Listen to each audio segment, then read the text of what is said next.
Tässä videossa me näytetään kuinka liftata. Me ei ole ikinä ennen liftattu. Ja nyt saa nähdä miten se käy.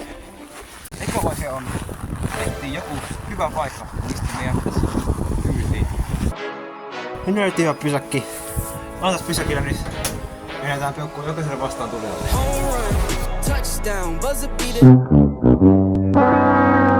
Ei yhtään autoa. Seuraava auto on se. Meriauto.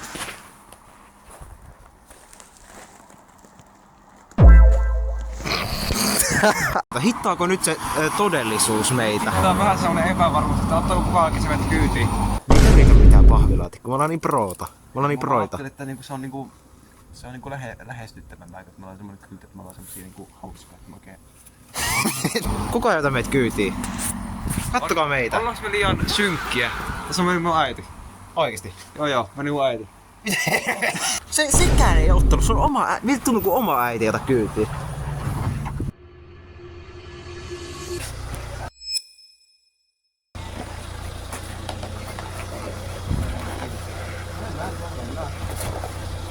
Ei tänne mahu. Niin sama. Joo, on tässä.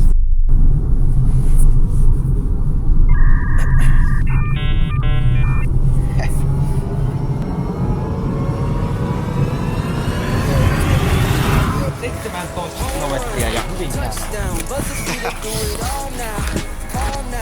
17 kilometriä. Joo. Ja me ollaan Hyvinkäällä. Joo, Hyvinkäällä. Elikkä näin liftataan. Kauppakeskuksessa villassa. Joo, ja me mennään nyt tänne kauppakeskuksen sisään. Ja nyt tää video päättyy liftattiin. Joo. We are here.